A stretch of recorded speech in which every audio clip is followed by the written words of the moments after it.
سلام تغطاتلتي فانا بينفوتين كمل لهم كميت خونو انا جابر مسجن بتاع صباح لهم نسون صبوك تلو بعد ملو تسفاي رايم بار لو معالتي قدام مثلا كلتن مقابيت اب زوريا ناي جرنال مقبي استبهالة سمعكم ولهم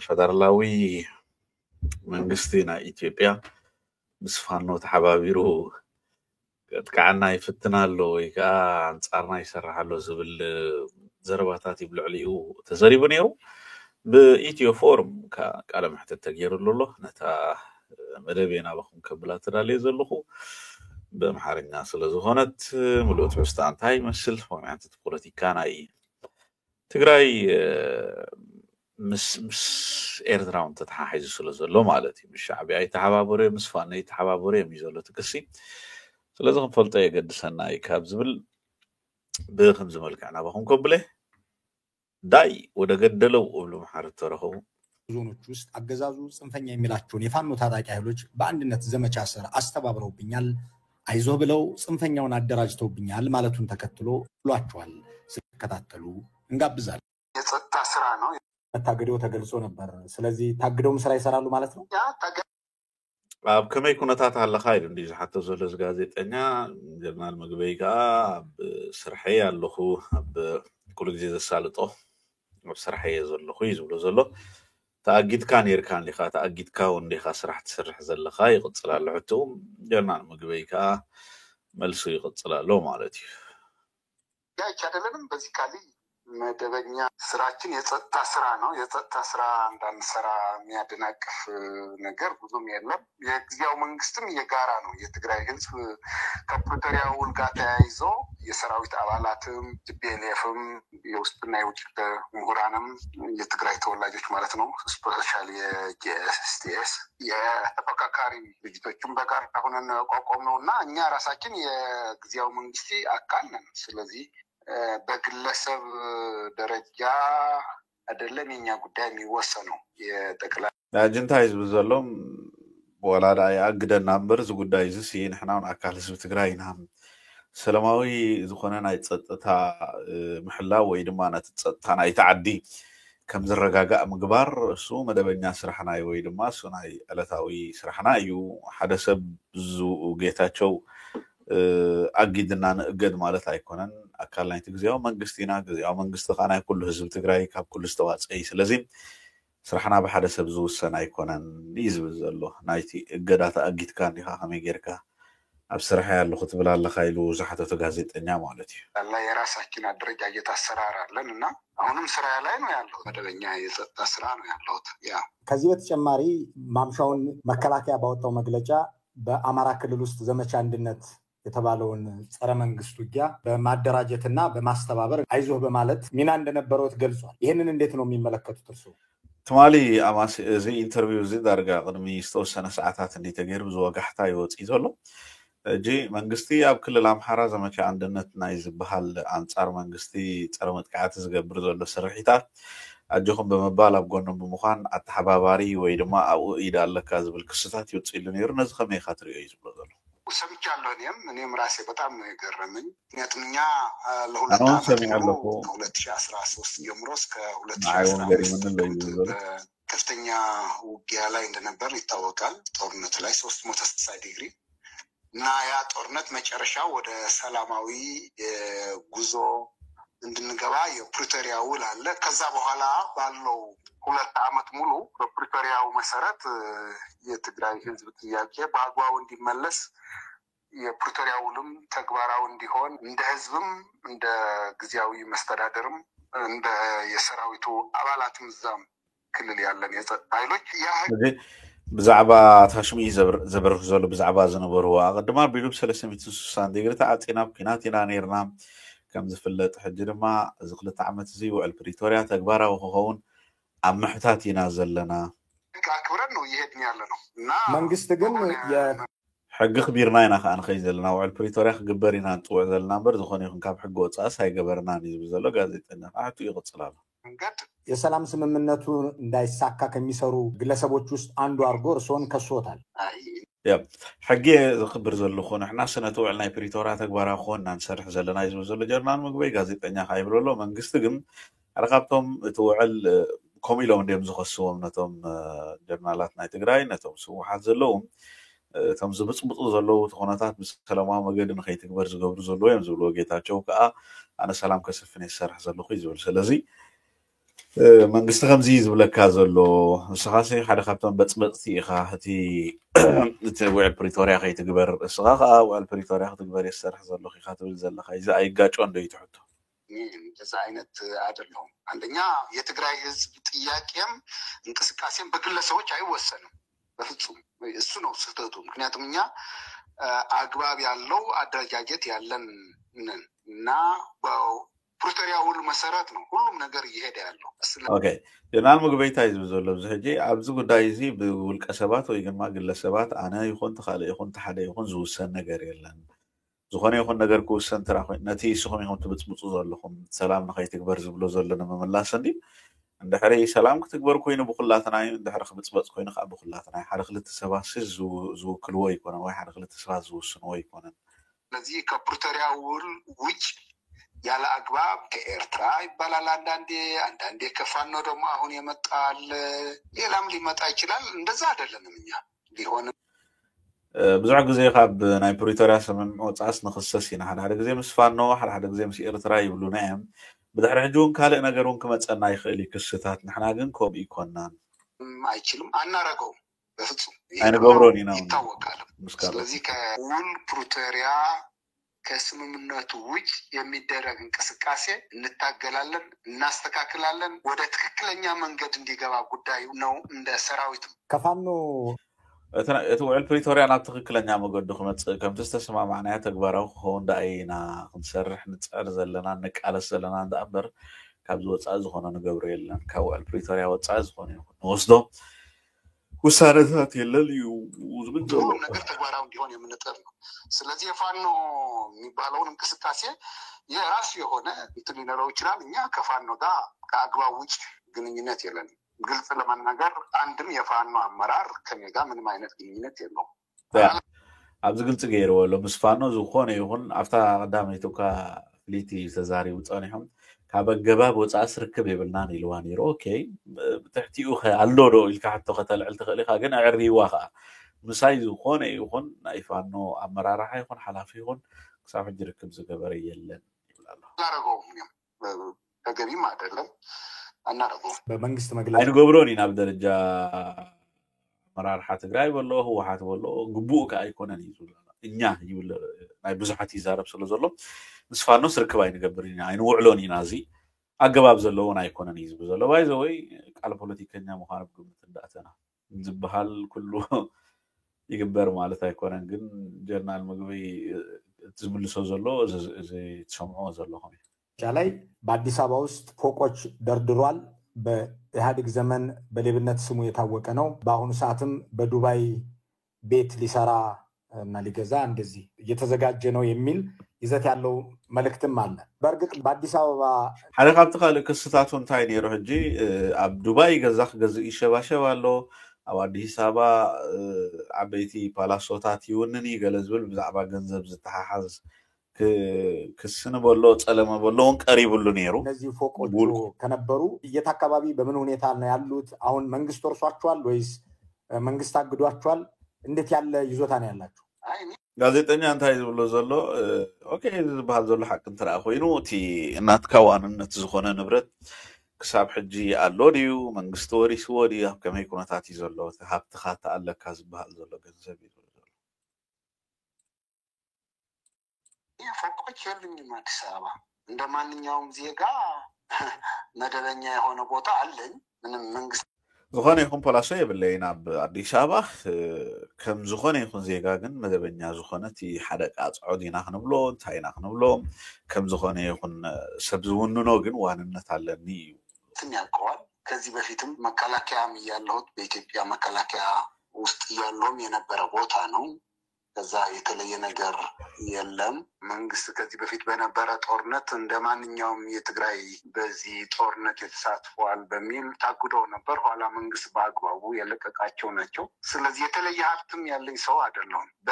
ዝኾነ ይኹን ፍሉይ ሀብቲ ዘለኒ ሰብ ኣይኮንኩን። እቲ ዝነበረ ንዋንነት እውን ልክዕ ከምቶም ኣብ ኩናት ትግራይ ዝተሳተፉ ኩሎም ተጋሩ ንዓይ እውን ተሓዲገ ተኣጊደ ነይረ። ድሓር ግን ክስ ተላዒሉ ካብ ወፃኢ ዝኾነ ይኹን ፍሉይ ሃብቲ ዘለኒ ሰብ ኣይኮንኩን። ቢዝነስ ውስጥ ነበርኩ ለተወሰነ 7-8 ዓመት። በዛ ከቢዝነስ ጋር ተያይዞ አንዳንድ የተወሰነ ቤተሰብ የሚያስተዳድርበት አቅም ለመገንባት ሞክሬ ነበር። አልተሳካም በተፈጠረ ሁኔታ። 7-8 ዓመታት ካብ ውትድርና ተኣልየ ኣብ ቢዝነስ ክነጥፍ ፈቲና ነይረ። ግን ከዓ ኣይተዓወትኩን ኣይሰለጠንን ከሲረ ወፅየ ካብ ስራሕ እዩ ዝብል። ስለዚህ የተለየ ሀብት ያለኝ ሰውም አይደለሁም። ፍጹም ውሸት ፍሉይ ሃብቲ ዘለኒ ሰብ ኣይኮንኩን። እንደዚህ አይነት ካራክተር ያለኝ ሰውም አይደለሁም። ሰው ያውቃል በቅርብ ከድሮ በትጥቅ ትግልም ከዛ በመከላከያ በነበርኩበት ጊዜም ከዛ በኋላ አሁን በዚህ በትግራይ ባለው የ3 ዓመት ማለት ያለፈው 4 ዓመትም በትግራይ ውስጥ ነው ያሉት። ከተለያዩ የጸጥታ መዋቅር ያሉ ጓደኞች አብረን ነው የምንሰራ እና ከህግና ከስርዓት ውጭ ያለ አግባብ ሀብት የሚያካብት ሰውም አይደለም። በመከላከያ ያለው ይታወቃል። አሁን እንደዛ አይነት ሰው አይደለም። በአሁኑ ከምኡ ዓይነት ሰብ ኣይኮንኩን። ብዝርዝር በቃ እታ ብፍጹም ኢሉ 2 ግዜ ዘስመረላ ግን ክንድኡ ዝኣክል ሃብቲ ዘለኒ ሰብ ኣይኮንኩን። ከምኡ ዓይነት ሃፍቲ ክዓብት ዝኽእል ሰብ ኣይኮንኩን። ከምኡ ዓይነት ባህሪ የብለይን። ብፆተይ ይፈልጡ እዮም። ቀደማ መከላከልያ ሰራዊት ከለኹ ናይ ኢትዮጵያ ሕጂ እውን ከምኡ ዓይነት ሰብ ኣይኮንኩን። ዝኾነ ፍሉይ ሃብቲ ፍሉይ ዝኸዓበትኮ ነገር የብለይን። ከምኡ ዓይነት ሰብ ኣይኮንኩን እዩ ዘሎ። መከላከያ መግለጫ ላይ በኤርትራ በኩል አድርጎ ወርቅ እየሸጠ ይገኛል ሲልም እንዲሁ በመግለጫው ላይ ተገልጿል። አይቼዋለሁ። ሓደ ካብቲ ዝቀረበሉ ክሲ ብመገዲ ኤርትራ ገይሮም ወርቂ ይሸጡ ኣለዉ ዝብል ክሲ ዝቀረበሎም ዘሎ ነዞም ናይ ህወሓት ኣባላት ካብ ትግራይ ወርቂ ብኤርትራ ገይሩ ኣብ ዱባይ ይሽየጥ ኣሎ ምስ ሻዕብያ ተሓባቢሮም እዩ ዝብል ከምዚ ተባሂልካ ትኽሰስ ኣለካ ኢልዎስ እንዳሰሓቀ እይዎ ሰሚዐዮ ኣለኹ ኣነ። ፍጹም እንደዛ አይነት ውስጥ የሚገባ ሰውም አይደለም። ፍጹም ያልኩ ነው። በፍጹም ህገወጥ በሆኑ ተግባሮች ላይ በትግራይ ውስጥም በኢትዮጵያ ትግራይ አሁን ባለሁበት ቦታም ቢሆን ድሮ በመከላከያም በነበርኩበት በቢዝነስ ዓለምም በነበርኩበት ሁሉም ነገር በአግባቡ የሚሄድ ህጋዊ ሰው ነኝ እና የወርቅ የሚባለውም ጠቅላላ ፍጹም አሉባልታ ነው። ከኤርትራ ጋር ምንም አይነት ግንኙነት የለኝም። ከኤርትራ ጋር መገናኘት በትግራይ በኩል ስርዓት ያለው ህዝብና መንግስት እና ሰራዊት ነው ያለው። ሲሎ በሆነ መንገድ እየተነሳ የሆነ ሰው ከኤርትራ ጋር እየተገናኘ የትግራይን ጥቅም በረጅምም በአጭርም ምን ጥቅም አለው ብሎ በደንብ ኦኬ ናብ ካልእ ከይድ ስለ ዘሎ ብዚኣ ቆሪፀ ክንቅፅል ኣሽዑም ኣብዚ እንታይ ዝብል ዘሎ ሕጂ ብርግፅ እቲ ዝተባሃለ ክስ ሰሚዐ እየ። ከምኡ ዓይነት ሰብ ኣይኮንኩን።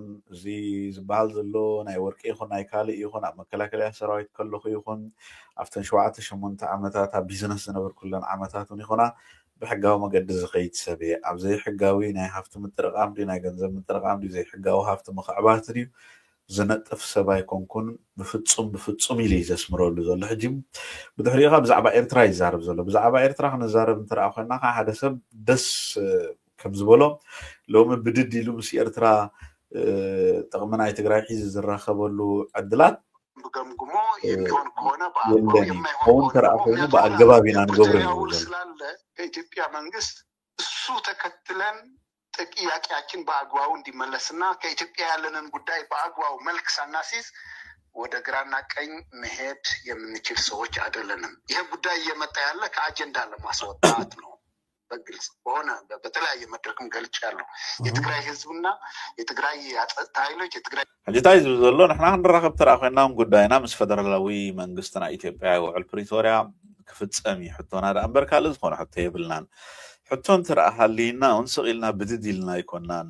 ምስ መንግስቲ ኤርትራ ይኹን ምስ ካልእ ይኹን የማነ ፀጋም ዘለዉ ሓይልታት እናራኸብ ሕቶ እንድሕር ሃሊና በአገባቢና ክንሓትት በአገባቢና እውን ንሓትት። ስለዚ ዝበሃል ዘሎ ካብ ኣጀንዳና ኸውፅና ዝደልዩ ሰባት ዘውርይዎ ዘረባ እዩ ካብ ኣጀንዳና ኸውፅና ስለ ዝደልዩ እዮም ከምኡ ዝብሉ ዘለዉ እዩ ዝብሎ ዘሎ ነቲ እቲ ኣጀንዳና ውዕል ፕሪቶሪያ ካብ ዝኸውፅና ስለ ዝደልዩ ቤላ ቤሎ እዩ ዝብሎ የፖለቲካ ኃይሎች ከአጀንዳ ለማስወጣት የሚደረግ ጥረት ነው። አጀንዳው ምንድን ነው? የኛ አጀንዳ በፕሪቶሪያ ያ ካብ ኣጀንዳ ኸውፅና እዮም ደልዮም ከምኡ ዝብሉ ዘለዉ ስለ ጋዜጠኛ ሕጂ ኣጀንዳኹም እንታይ እዩ ዝብሎ ዘሎ ያ ውል መሰረት ነፃ ያልወጣ ህዝብ ነፃ እንዲወጣ ምዕራብ ትግራይ ጸለምት ራያ ወደ ስታትስ ኮ አንተ ይመለስና ህዝቡም የተፈናቀለ ህዝቡም እንዲመለስ ከዛ በኋላ ህገ ኣጀንዳና እዚአን ዝገለፀን ራያ ጸለምት ከባቢታት እዚቲ ምምሕዳር ናይ ትግራይ ዘይብሉ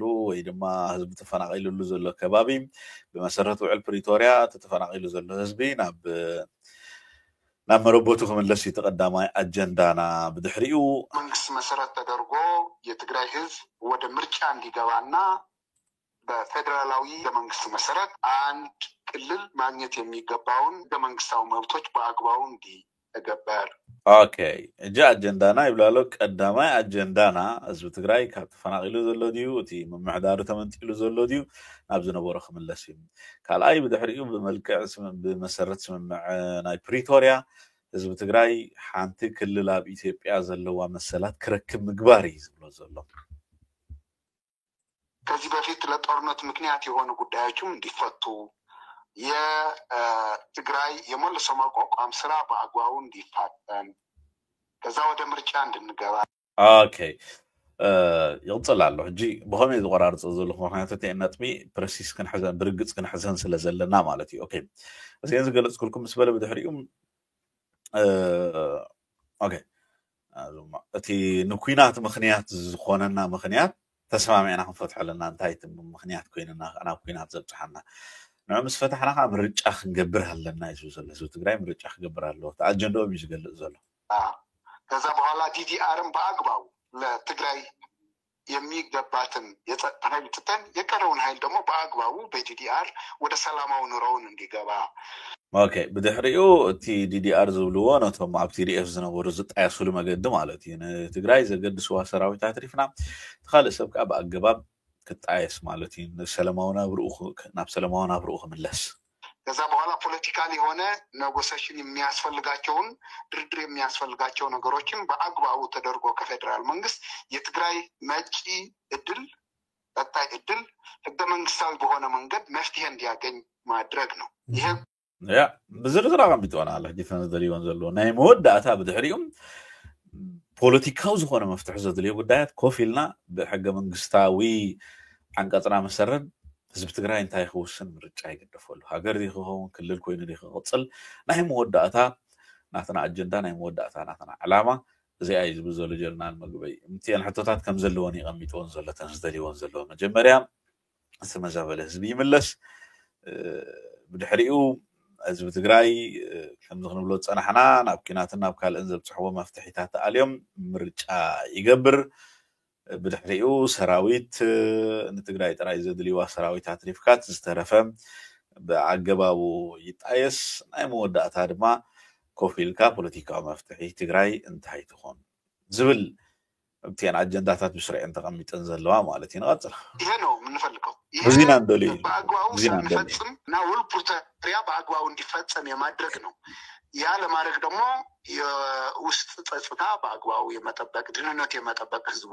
ቀጣይ እድሉ ማስተካከል ነው የምንፈልገው ይሄ ነው አጀንዳችን ከዚህ ውጭ ለምንድን ነው እኛ ከኤርትራ ጋር ሆነን ኢትዮጵያ መውጋት እንደገና ከኢትዮጵያ ጋር ሆነን እንደዚህ አይነት የሚባል አጀንዳ ትግራይ ውስጥ የለም አክቹአሊ የለም ዋናው አጀንዳችን የራሳችን ብሔራዊ አጀንዳ አለ ያ አጀንዳ እንዲተገበርልን እንዲፈጸም በኢትዮጵያ መንግስት ጋር ሰላማዊ በሆነ መንገድ እና በፕሪቶሪያ ውል መሰረት ጉዳዩ መጨረሻ እልባት እንዲያገኝ ነው ጥረታችን ከዚህ አጀንዳ ማስወጣት ነው ጥረት እየተደረገ ያለ ከዚህ አጀንዳ እንድትወጡ እየጣረ ያለው አካል ማን ነው የትግራይ ጊዜያዊ መንግስት ወይስ የፌደራል መንግስት ወይስ ሌላ አካል ከዚህ አጀንዳ እንወጣ የሚፈልጉ የተለያዩ እንጂ ካብዛ አጀንዳ ዝክትወፁ ዝደልዩ ዘለኹም ስመኒ ዝብሎ ዘሎ ስሜነ አይ ቲንክ ያ ሓያል ጋዜጠኛ እዩ كل زرزير قال مش ودا قالش ماني خبز أجندة خطوط صدليكم زلوا جزيا من قصة تقرأي بقيتها شو زمرح وإيش فدر الله ومن قصتني أبي أحمد يجوزر የጊዜያዊ መንግስት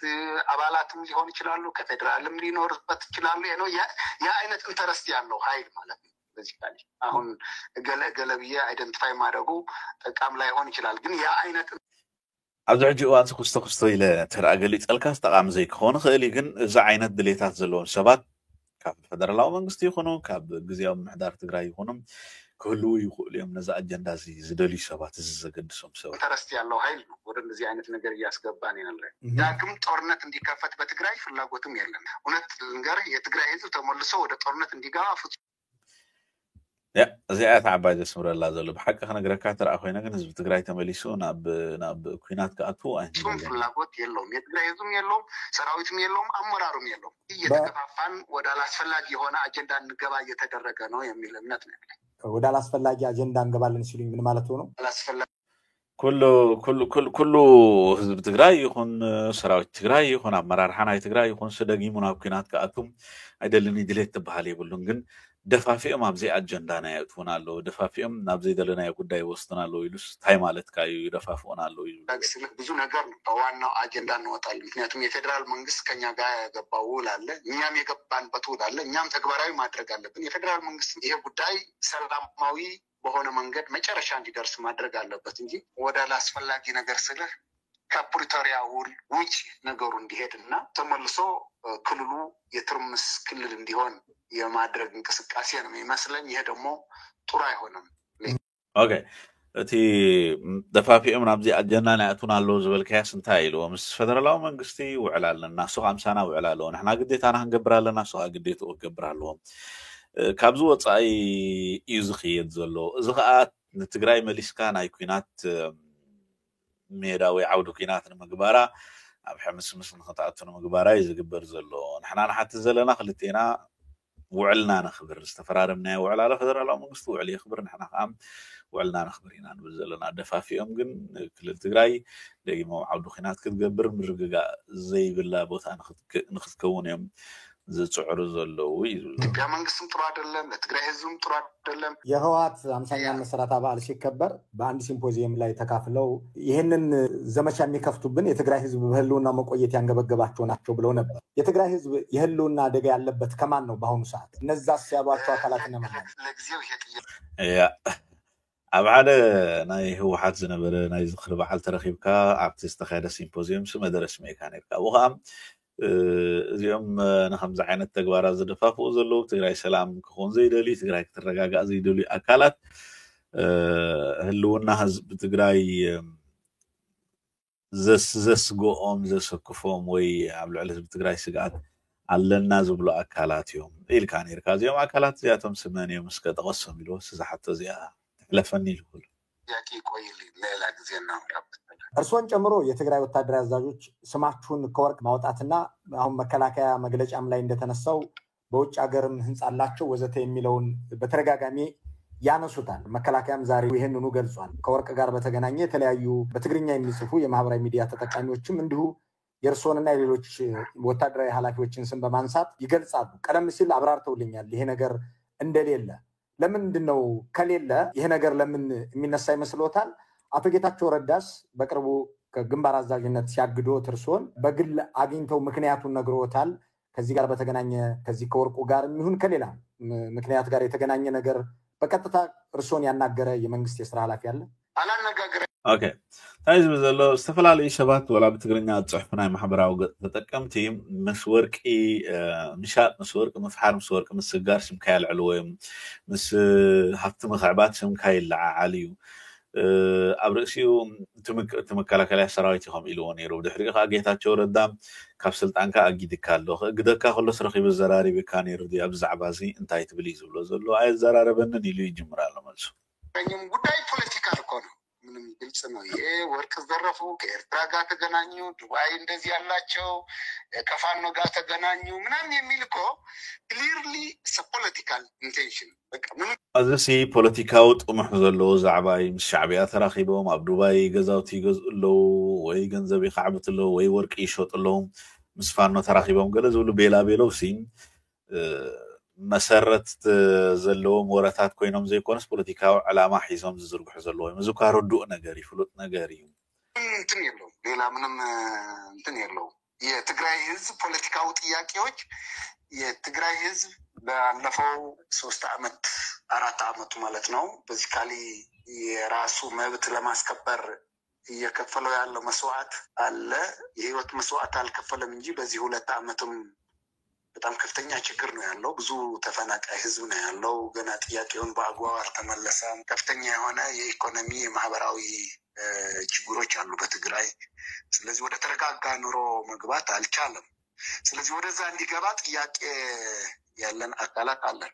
ሲሪየስ የሆነ ጥያቄ ማለት ነው። የህዝብ ጥያቄው ይመለስ፣ የሀገሪቱ በህገ መንግስት መሰረት ይተዳደር፣ ወደ ኖርማላይዜሽን እንግባ፣ ህገ መንግስቱ ተግባራዊ ይሁን።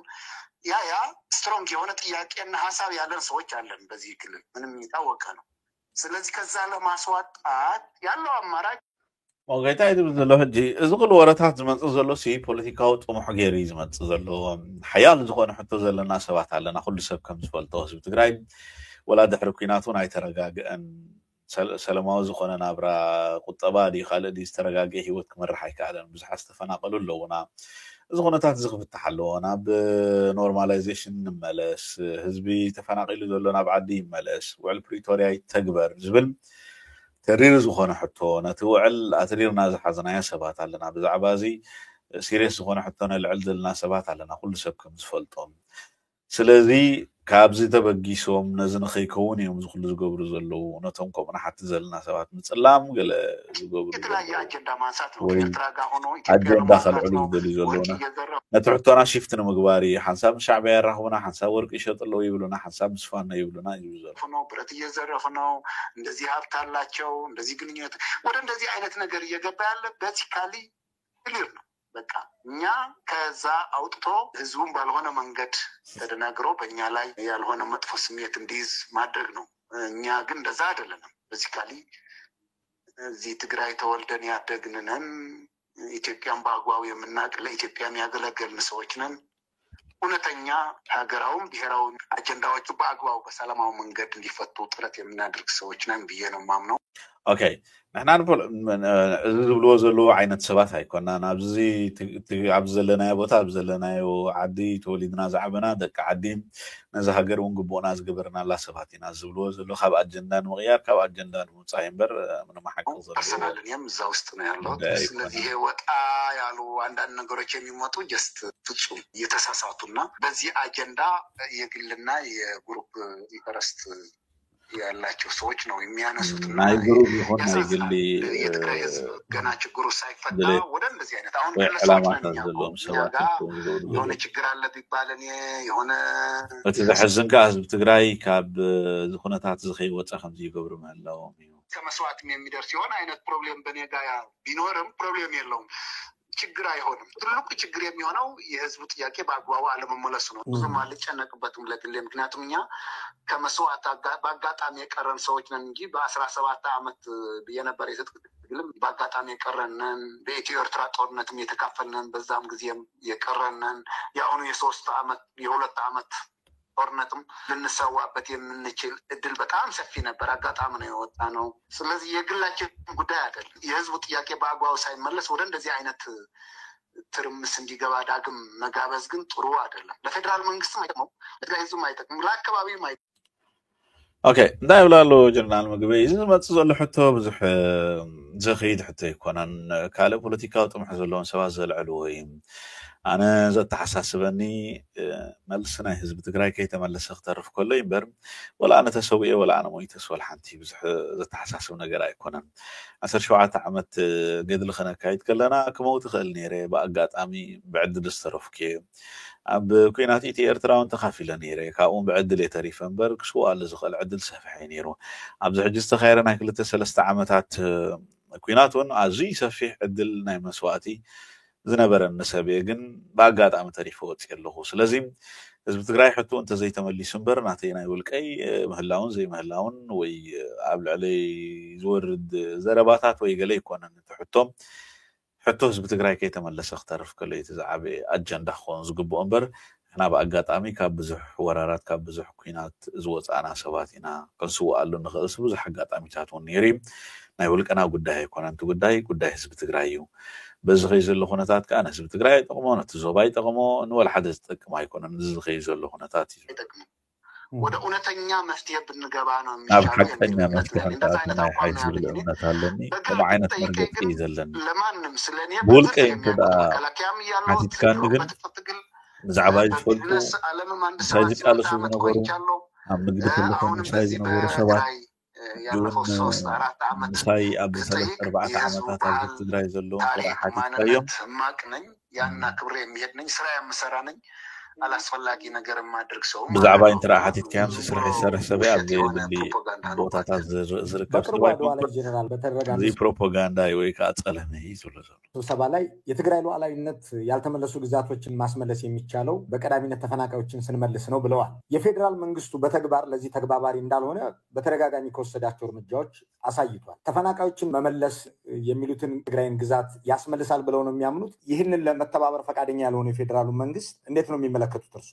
ከዚህ አንፃር ማለት ነው ከተፈናቃዮች ማስመለስ ለምን መሰለው ኦኬ አብዚያ አንሳብ መሆን መልሳ ተፈናቃዮችን መመለስ የሚሉትን ትግራይን ግዛት ያስመልሳል ብለው ነው የሚያምኑት። ይህንን ሕጅንታ ይዝብሎ ዘሎ ኦኬ ጽቦችን ስንመልስ ነው ብለዋል። የፌደራል መንግስቱ ያልተመለሱ ግዛቶችን ማስመለስ የሚቻለው በቀዳሚነት ተፈናቃዮችን ስንመልስ ነው ብለዋል። የፌደራል መንግስቱ በተግባር ለዚህ ፕሮፓጋንዳ ነው ባክ በቅርቡ አድዋ ላይ ጀነራል በተደረገ አንድ ስብሰባ ላይ የትግራይ ሉዓላዊነት ያልተመለሱ ግዛቶችን ማስመለስ የሚቻለው በቀዳሚነት ተፈናቃዮችን ስንመልስ ነው ብለዋል።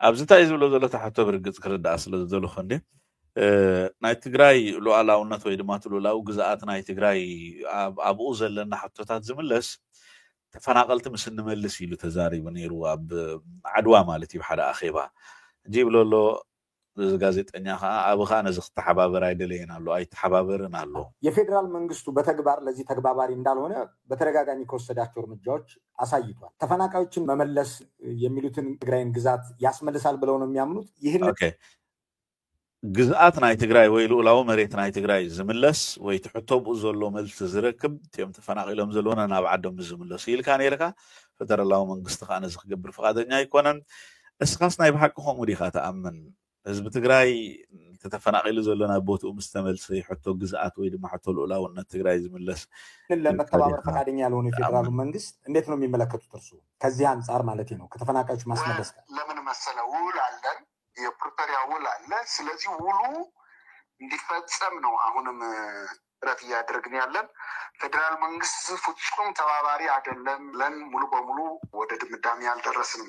የተለያዩ ጥያቄዎች በአግባቡ እየቀረቡ ነው በክልሉ መስተዳደርም በፓርቲውም በሰራዊቱም በሁሉም ውዕል አለና ውዕልና ውዕል ፕሪቶሪያ ክትግበር ኣለዎ ንሕና ከም ስኻት ብሎ ዘለኻ ፌደራላዊ መንግስቲ ቶታል ሙሉ በሙሉ ተሓባባሪ ይኮነን ወይ ተሓባበርን ኢልና አይደምደምናና አለና እየቀረበ ነው ዝሓቱ አመራርሓና ያለው ነገር አልተቻለም ብለን ከምንዘጋ እስካሁን ያለው ጊዜ ብቁ ምክንያት አለው ብዬ አላምንም። ምክንያቱም ክሳብ ሕጂ ነቲ ኩነታት ትክገብረሉ ዘይከኣል ኣይተኻለን ኣሎ ንዑ ክገብረሉ ዘይከኣለ ምክንያት ከዓ ብቁዕ ዝኾነ ምክንያት ኣለዎ ኢለ ኣምን ነቶም ተፈናቀልቲ ክመልሰሎም ዘይከኣለ ስዝንዘኒ ምክንያቱ ብቁዕ ምክንያት ኣለዎ ኢለ ኣይኣምንን ግን ቶታል ኣይከኣልኒ ወይ ክገብሮ አይደልን ኢለኻ ክድምድም አይደልን ሶስት ነገር ነው። ተፈናቃይ መመለስ ብቻ አይደለም። እዛ ያለው ህዝብ እኮ የትግራይ ህዝብ አካል ነው።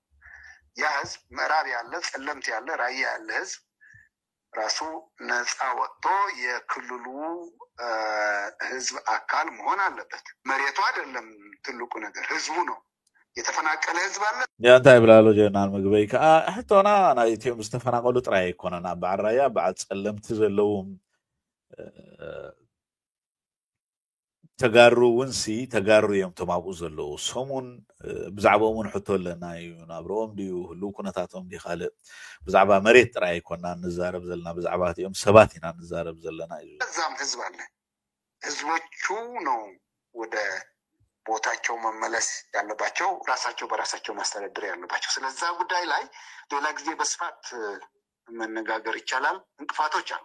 ፌደራል መንግስትም በውሉ መሰረት በአግባቡ እየፈጸመ ነው የሚል እምነት የለኝም። እኛም የራሳችን የውስጣችን ፖለቲካዊ ፕሮብሌም ስላለ በአግባቡ ጥያቄያችንን ከፌደራል መንግስት ጋር በመሆን መስራት ነበረብን። እኛ የራሳችንን ፕሮብሌም አለን። የገለ ለማለቱ ገና ጊዜው አልደረሰም። በደንብ ክሊር ማድረግ ያ نحن ናተና ጸገም አለና ናይ ፌደራላዊ መንግስት ጸገም ጥራይ አይኮነን نحن ሲናተና ችግር አለና የራሳችን ፕሮብሌም አለን እኛ በዛጾም ላይ። ስለዚህ ፌደራል መንግስት ፍጹም አያረገውም ካሁን በኋላ ብለን ከፕሪቶሪያው ውጭ ጉዳይ ማየት የለብንም። አሁንም በትግል ላይ ነው ያለነው እና እስከሚው የሚል እምነት ነው ያለኝ። እስካሁን አለመፈጸሙ ግን ያው አሁን ላለው ፖለቲካዊ ፕሮብሌም በትግራይ ውስጥ የራሱ አስተዋጽኦ አለው። በመጨረሻዎቹ ጥያቄዎች ላይ ነው ያለሁት። አሁንም ወደ መከላከያው መግለጫ ልመለስና እሱን ጥያቄ ከማንሳቴ በፊት በመከላከያ ውስጥ ምን ያህል ዓመት ነው የሰሩት ጀነራል? 1983 ኦልሞስት ደርግ ከተደመሰሰ ጀምሮ እስከ 2003 መጨረሻ እስከ 2004 ባለው ኦልሞስት 2003 መጨረሻ አካባቢ ነው የወጣሁት። በምን ኃላፊነት ላይ ነበር የሰሩት? ብዛዕባቲ ዝሰርሓሉ ዓመታት ይዝገልጾ ዘሎ በተቆጻጸራ ናይ ኢትዮጵያ ገዛው ካላንደር ይዝነግሮ ዘሎ ካብ ውድቀት ደርጊ ክሳብ 2002-2003 ይዝብሎ ዘሎ ትፍልሊ 6-7 ዓመት እዩ። ምስ ግሪጎሪያን ካላንደር ወደ አዲስ አበባ ስንገባ የክፍለ ጦር አዛዥ ከነበሩት የቲፒኤልኤፍ በዛን ጊዜ ወደ 12 ክፍለ ጦሮች ነበሩ። አንዱ እኔ ነበር ከማዘው። እንታይ ሓላፍነት ይነሪካ ኢሉ 12 ክፍለ ጦር የነረን ካፕተን 12 ቃታ ሓንቲ አኔ እዛ ነይረ ይዝብሎ ዘሎ። ከዛ በኋላ በክፍለ ጦር አዛዥነት ነበረ ለረጅም ጊዜ። በፌደራል መንግስትም የ11ኛ ክፍለ ጦር ኦጋዴንም ነበርኩ ምብራቅ። ከዛ በኋላ 21ኛ ክፍለ ጦር አዛዥም ነበርኩ በኢትዮ ኤርትራ። ከዛ ስታፍ ኮሌጅ ነበርኩ። የመጀመሪያዎቹ በአዲሱ የፌደራል መንግስት ሲቋቋም ሰራዊት ሲቋቋም ሆለታ የነበረ የመስመራዊ መኮንኖች ማሰልጠኛ ማዕከል አዛዥ ነበርኩ ከኢትዮ ኤርትራ በፊትም። ከዛ ኢትዮ ኤርትራ ካለቀ በኋላም ተመልሼ የስታፍ ኮሌጅ ለመጀመሪያ ጊዜ የተቋቋመው እዛ ጃልሜዳ ያለ የዛ አዛዥ ነበርኩ ለረዘም ያለ ጊዜ። 6 ዓመት አካባቢ በዩኒት ነበርኩ 6-8 ወደ 10 ዓመት አካባቢ ግን በማሰልጠኛ ማዕከሎች ነበርኩ። የሆለታም ነበርኩ፣ የጃልሜዳም ነበርኩ፣ የጠቅላላ የሰራዊት የስልጠና ምክትል አዛዥም ነበርኩ። ተኋላ መጨረሻዎች አካባቢ ኦፕሬሽናል ምክትል ነበርኩ፣ የትሬኒንግ መምሪያው ማለት ነው። የወድ ወረዳ ምክትል ነበርኩ መጨረሻ 2 ዓመት። በአሁኑ ሰዓት የመከላከያ ብዛዕባቲ እሱ ዝሰርሓሉ ፅፍሕታት ብዙሕ ኣገዳሲ ይኮነን። ብኸመይ ሰው ኢለ ዝሰግሮ ዘለኹም እቲ እሱ ዝሰርሓሉ ዝነበረ ፅፍሕታት እሱ ዘገልግለሉ ዝነበረ ፅፍሕታት ይዛረብ ዘሎ። ሰራዊቱ አመራሮች መሃል እርሶ አለቃቸው ሆነው በእርሶ ስር የሰሩ የሚያስታውሷቸው አሉ?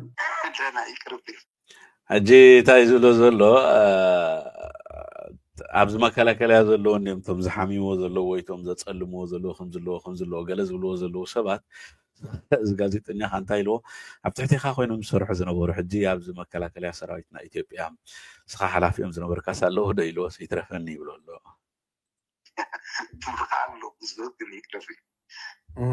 ይህን ጥያቄ ለማንሳት ምክንያት የሆነኝ በመከላከያው መግለጫ ላይ እርሶን ወታደራዊ እውቀት የሌለው ታወቃል እኮ መላው ሰራዊት እዝሕቶ ዝንምንታይ ኣልዒለልካ ይብሎ ኣሎ ጋዜጠኛ። ወታደራዊ ፍልጠት ዘይብልካ ኢሎም ስለዝገለፁ ካቶም መከላከያ ሰራዊት ኣብቲ ዝውፅኦ መግለፂ ሲ ወታደራዊ ፍልጠት ዘይብሉ ሰብ የሚሎም ኢልዎ።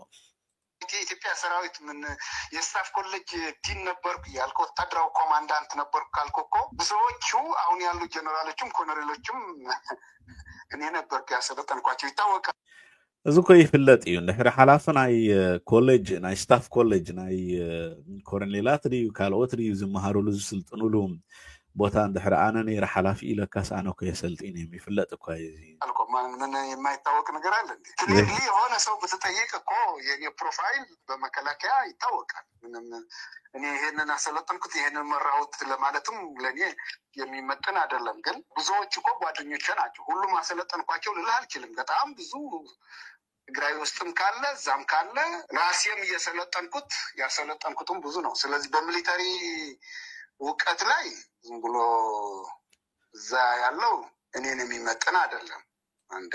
ያ ኣነ ኩስቶን ኢለን ተራእተ ዛሪበካ ሕጂስ ብዙሕ ንዓይ ዝምጥን ኣይኮነን። ይፍለጥ ፕሮፋይል ናተይ ኣብ መከላከልያ እንድሕሪ ኣነ ኣብ ከምዚ ዓይነት ኮሌጅ መራሒ ነይረ የሰልጥን ነይረሲ ብዙሓት ከዓ ኣዕሩኽተይ እዮም። ንኩሎም ኣሰልጢነ እውን ክብለካ ይክእልኒ ግን ብዙሓት ከዓ ኣዕሩኽተይ እዮም። ስለዚ ናተይ ፕሮፋይል ኣብ ዛዕባ ميليتارسي فلت يا بزعبا ناي سراويت ጉዳይ ብዙሕ ከምዝን ኢለ ተገለጽኩስ ንዓይ ዝምጥነኒ ይኮነን ሕጂ እኛ አካዳሚካልም እኮ የመጀመሪያና ሁለተኛ ዲግሪ ያለኝ ሰው ነኝ ወላ በአካዳሚውን ቀዳማይን ካላይን ዲግሪ ዘለን ሰቤ ውትድርና ጥራይ ደግሞ ያውም በትሬኒንግ በዛን ጊዜ አመራሮች የነበሩ ሁሉም ሰው በተጠይቃቸው ያውቃሉ በቲፒኤልኤፍም ድሮ በረሃ ያለንም አሁንም እዛ መከላከያ ያለውም ከገለበልጣሉ አልልህም ሰንባይ ጠቅሱልኝም ካብ ናተይ ፕሮፋይል ሲፍለጥ ካብ ምስ ቲፒኤልኤፍ ኣብ ገድሊ ከለና ይኹን ድሓር ዓዲ ምሳኣተና ሲም ፍለጥ እንታይ ዓይነት ሰብ ይዝብሎ ዘሎ ጋዜጠኛ ሽም ከመምሪያ ከእዝ በቁጥር ሊነግሩኝ ይችላሉ አሁን ካሉት ሽም ተቀሰለይ ወላ ሽም አይትጥቀሰለይ ሲበት ዘለዎ ክፍልታት እዝታት ዝጠቅሰለይ ትኽእል ኢኻ ከምዚ መሪሕነት ናይ ከምዚ መሪሕነት እናበለ ኃላፊዎች አያስፈልገኝም ስለሚታወቅ ምንም ችግር የለም አያስፈልገኝም አድሊየንን ይትረፈኒ ሊዓጥይዋ ዘሎ ፈቃደኛ ሆነው ከኢትዮ ፎረም ጋር ላደረጉት ቆይታ ያ زي مثل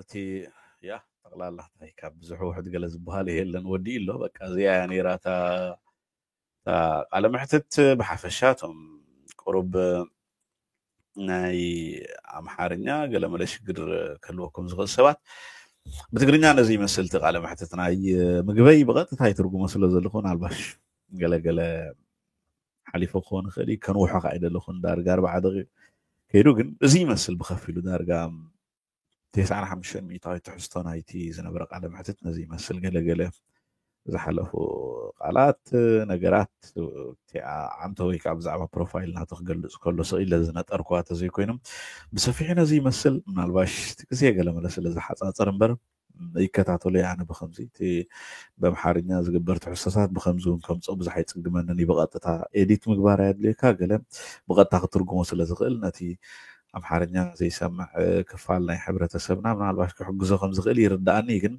በኸፊሉ ነዚ ይመስል ፖለቲካ ናይ ትግራይ ዲ ፖለቲካ ናይ ኢትዮጵያ ዲዩ ከምዚ ዓይነት ኩነታት እዩ ዘሎ ጀነራል ምግበይ መከላከያ ሰራዊትን ታሽሙጽ የምሉ ነይሮም እቲ መግለጽ ውጽየምሉ ነይሮም ኣብ ዙርይኡ ቅድም ዝተወሰነ ሰዓታት ኢንተርቪው ገይረ ነይሩ ታ ኢንተርቪው ኸዚኣ ትመስል ካብ ኢትዮ ፎረም ወሲደዮ ቴንኪዩ ክብሎም ይደልውን ኢትዮ ፎረም